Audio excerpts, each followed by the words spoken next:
Kakalapati lang, wala na akong masabi. Lupit na mga ibon, talaga niyang kalapati. Siya ay nakakabilib, taong mapagkumbaba. Kilalang kilala niyo, punong ministro. Mga cute na mga maliliit na manok. Ayan no, cute. Hindi sila nakakalabas ngayon, nagkakalag kasi ng tae mga ka-amigo ayan, pinakulong ko na lang. Hindi na sila makakalusot dito, malalaki na sila ng konti dati nakakalusot sila ayan no, ang kulit dahil kahapon mga ka-amigo, medyo nahirapan yung mga kalapati natin sa training at dahil sobrang kapal ng ulap, signal number 1 kasi yung bagyo kahapon mga ka-amigo. Ngayong umaga, maganda na sikat ng araw. Ayan ipapabalik natin ngayon kay Kokoy. At makakasama niya ngayon si Kulas. Ayan, pinababalik ko para mas maganda yung maging lipad ngayon mga ka-amigo. Ayan, hanggang malapit pa, ibablog muna natin para makita natin yung umpisa ng pagpapalakas ng ating mga kalapate. Siguro naman ngayon hindi na sila mahihirapan dahil yung sikat ng araw ayan na agad mga ka-amigo. Okay? Si Kulas pinapupunta ko, kapitbahay ko lang si Kulas dito sa banda rito Okay? At pinaparedy ko nga kay Coco itong ating mga kalapate kasi nahirapan kahapon. Mga ka-amigo, eto na, siksikan yung mga kalapate natin 18 to At sa susunod, nabitaw ni Kokoy, magkabukod na lalaki babae. Hindi niya nabasa yung text ko na paghihiwalay yun Ayaw mo na, nandito na to Tsaka malapit pa lang naman. Okay? Pagka nagbago tayo ng pwesto, sa susunod, medyo malayo-layo na yan. Kailangan ng pagbukod din itong mga kalapati na ito. Okay? So, let's go. Okay, nandito na si Kulas, mga ka-amigo. Ayan Okay, kisabay si Kulas sa training. Ayan, sabay mo ko ako si Kulas. Matatalino yung kalapati ni Kulas na masabay kalapati natin.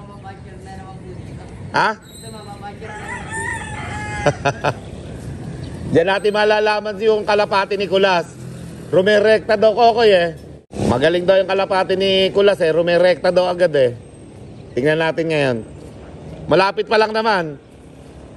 Kaya kahit araw-arawin natin pagpapalakas dyan, okay lang. Lapit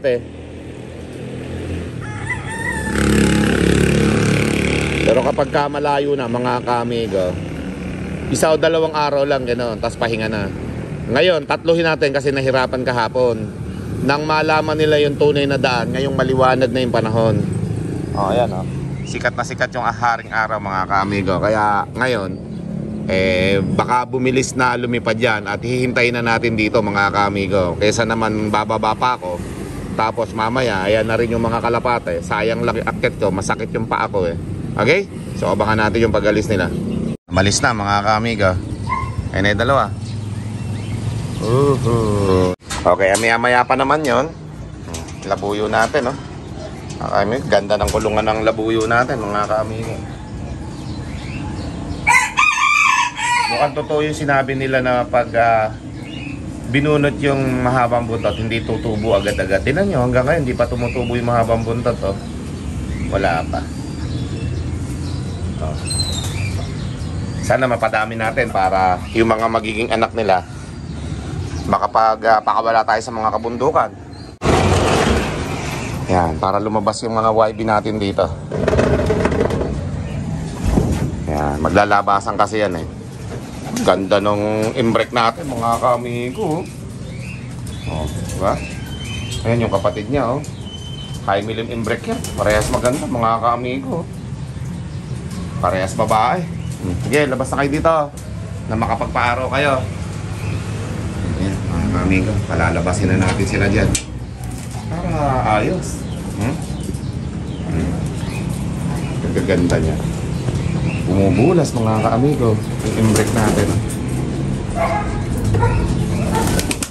Mamaya na natin sila i-viewing pagka dumating na yung mga kalapatan. Yan Yeah, labas para masikatan kayo ng araw.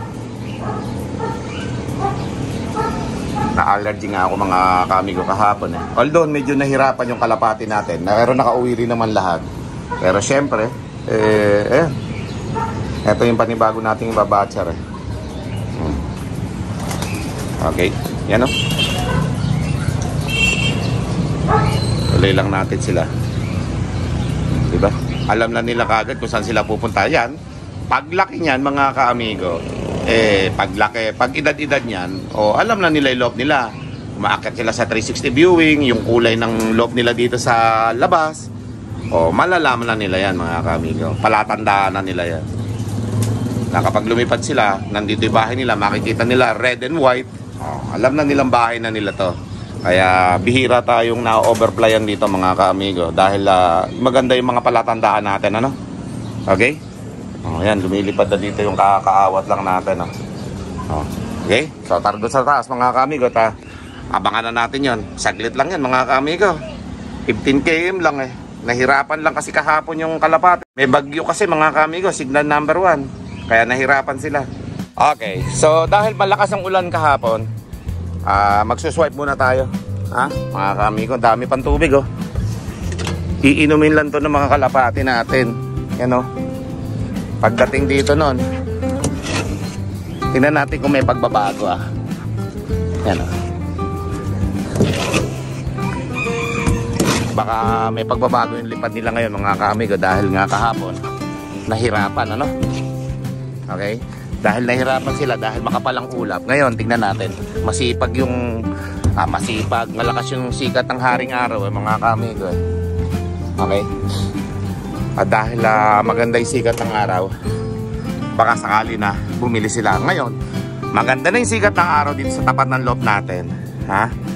Kung pangit pa rin yung lipad nila, bungo pa rin, wala na tayo magagawa doon. Yun ang kalapati natin Pero wag tayo mag-apura kasi mga kaamigo, hindi naman pabilisan yung pag-uwi ng mga kalapati yung mga ganyan training. Maganda nga nagtatagal-tagal sila Ibig sabihin nun, kinakabisado nila yung daan pauwi dito. Malayo nararating nila kakalipad bago makauwi dito. So ngayon, tingnan natin. Nahirapan kahapon. Ngayon, tingnan natin mga kaamigo. Sigurado may pagbabago ng lipad yan. Okay? Abang-abangan natin. Maya-maya lang nandito na yan. Ganda ng sikat ng haring araw mga kaamigo Kaya masarap mag-abang ngayon Medyo malamig pa kahit may sikat yung araw. Malamig pa mga kaamigo. At yung mga bukid na natatanaw natin dati na kulay green, tinatambayan ng mga kalapati natin dati nung nagtitraining tayo, naani na mga kaamigo. Tapos bayan ng Saragosa papunta Tarlac mga kaamigo. Yan. Ayos. Tapos dito manggagaling yung kalapati natin sa south. Doon pa, malayo pa yon. At dyan sila manggagaling sa lugar na yan. Kaya sa kahapon, napakadilim po ng kanilang pinanggalingan. Sobrang kapal ng ulap na yon. Maganda-ganda na yung sikat ng haring araw ngayon. Yan mga kaamigo. Ayos, no? Mga kaamigo. Yan sila manggaling. Sana maganda yung pauwian natin ngayong araw na to. Para nalalaman natin na nag-i-improve yung training natin o yung kalapati natin. Mga kaamigo, hindi basta nagmo-monitor ka lang na, ay, ang tagal umuwi. Ay, ang bilis umuwi. Kailangan namo-monitor doon natin yung mga kalapati natin. Okay? Kung maganda ba yung kondisyon, pagdating ba dito, may tama, may aksidente nangyari sa kanila. May ganun kasi minsan, kaya minsan nalilit o hindi nakakauwi agad. Okay? So, yun mga kamigo. Abang-abang tayo. At baka mag-video yung dalawa si Kulas at saka si Kokoy Baka lang. Tingnan natin. Abangan natin. Let's go.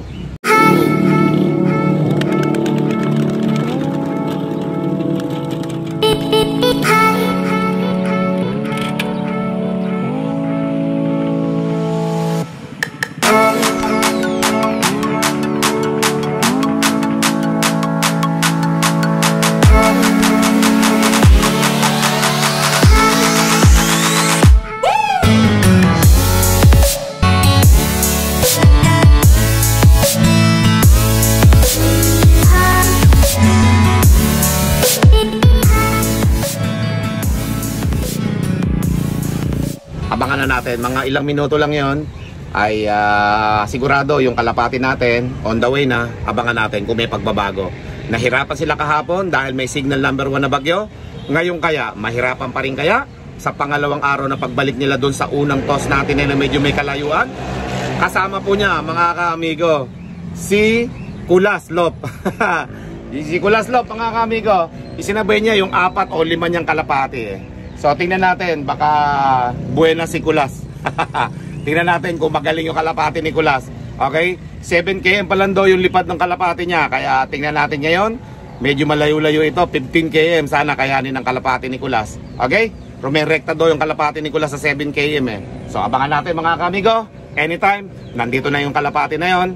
Yung mga Kalapati na yon. Let's go!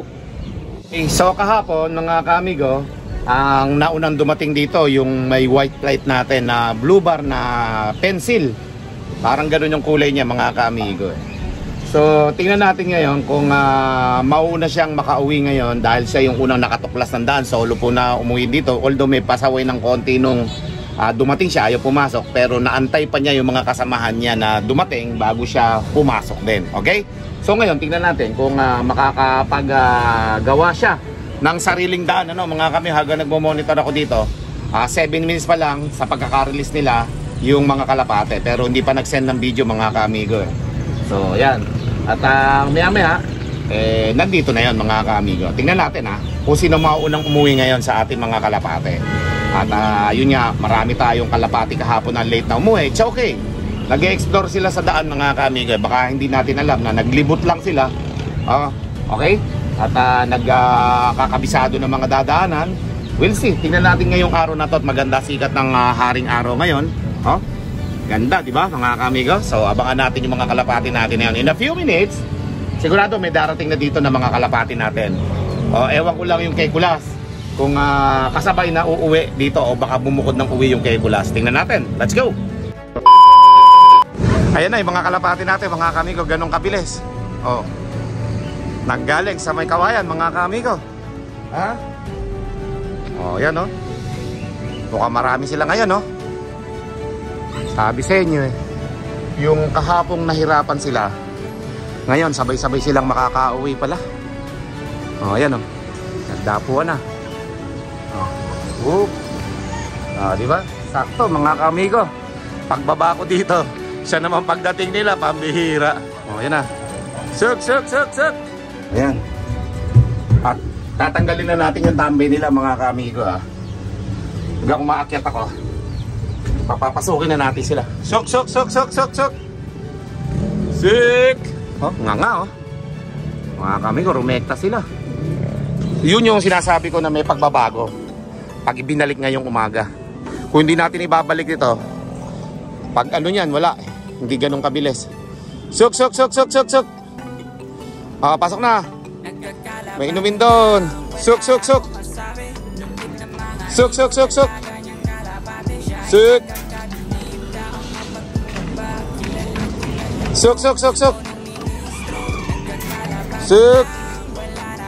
Pasok na.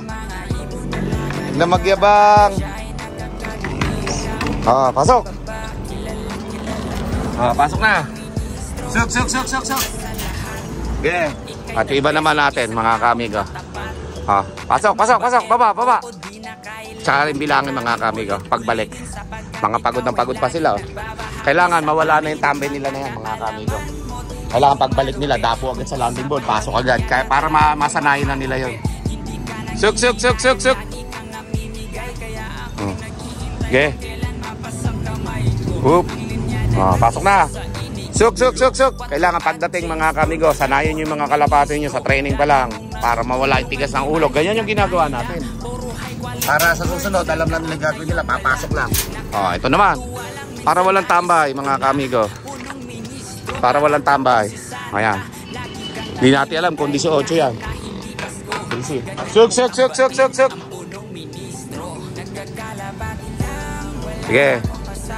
Suk. Sambugso mga kamigo. Ang bihira. 7:01 daw sila nag-release mga kamigo 7:01, 7:15 siguro nag-arrive dito mga kamigo. 15 minutes lang nila nakuha. Okay? So mas mabilis ngayon, kahapon. Pero ang tanong, kumpleto ba sila sa 18? Hindi ko napansin yung Kalapati ni Suk. Hindi ko napansin yung Kalapati ni Kulas. Okay? Ayan, tignan natin. Ayaw pang dumapo. Kasi sanay mga kamigo sa tambay pero pag na-practice natin na na-practice yan, mawawala yung tambay-tambay na yan. Diretso kagad sa landing board yan. Lalo pagka lumalayo na yung toss natin, mapapagod agad yan.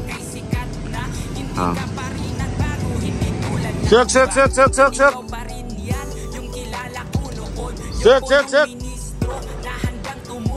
malalakas pa mga kamigo, umiikot pa eh. Ibig sabihin, sa susunod na toss natin yan, dodoblehin na natin yung layo.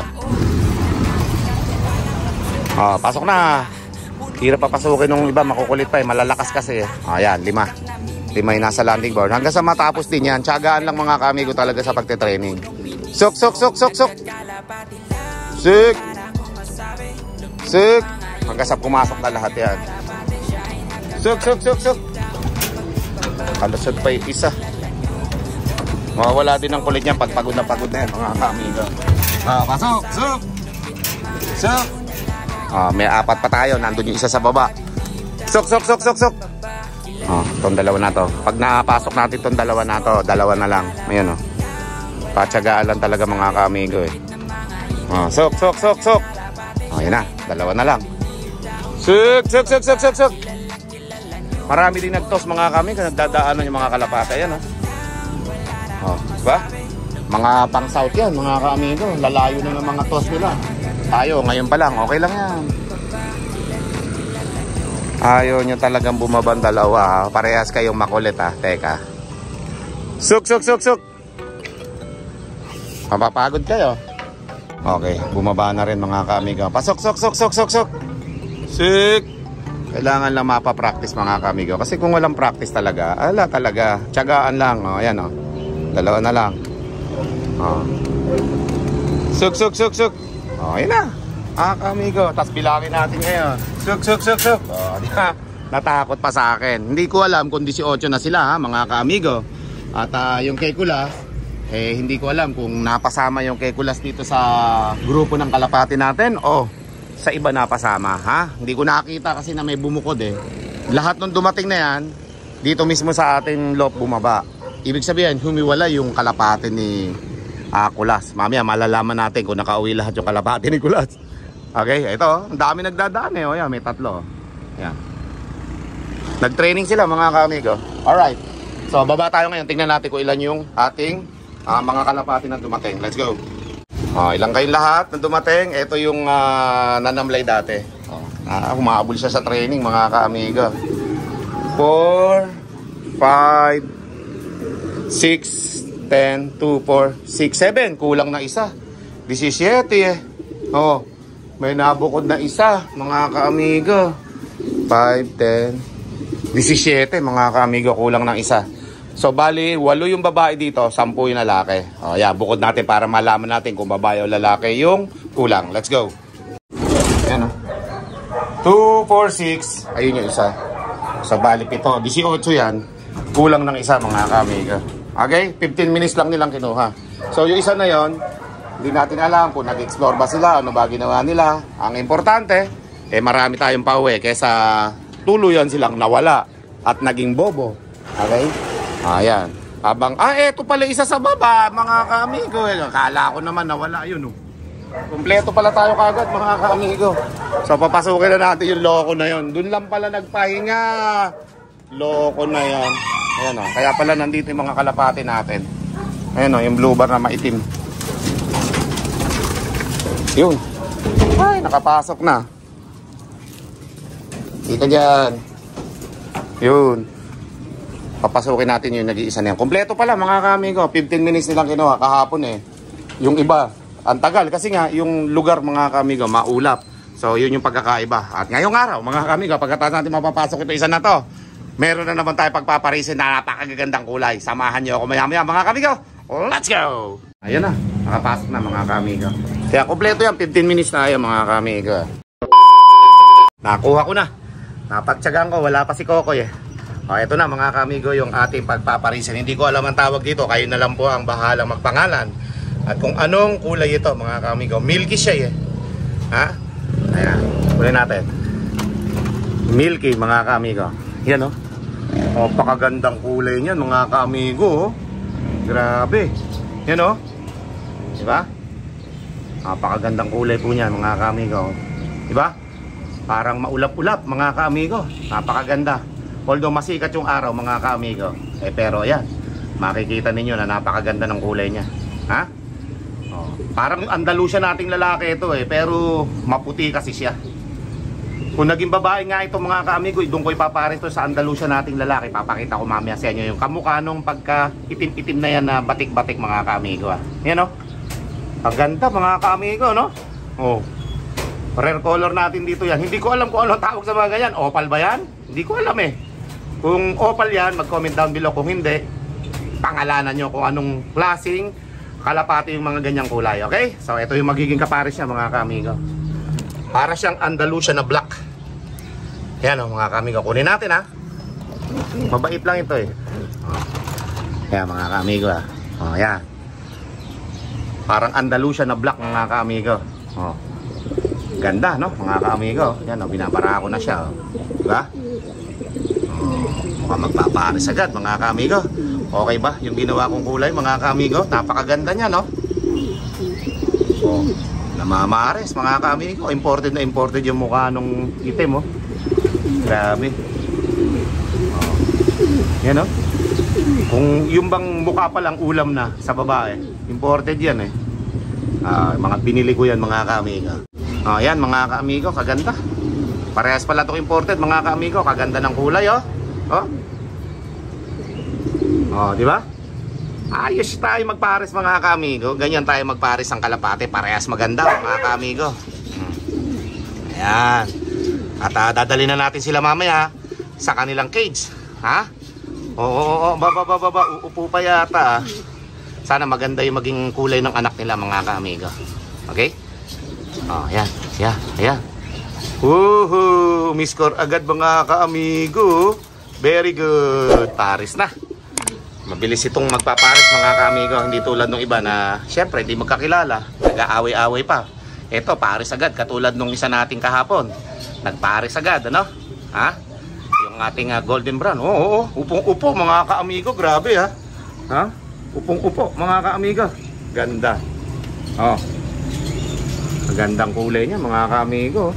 Oh. Pati lalaki oh. Oh, yan oh. Pawis na ako. Pamihira kainit kasi. Okay. Ayan o. Ayos na ha mga kaamigo. Abangan nyo yung susunod nating mga pagpaparisin pa. Meron pa tayong pagpaparisin. Marami yan mga kaamigo. Abangan nyo lang. Puro magaganda kulay. Puro mga rare. At syempre meron tayong pagpaparisin din ng mga off color na magaganda rin. Ayan po mga kaamigo.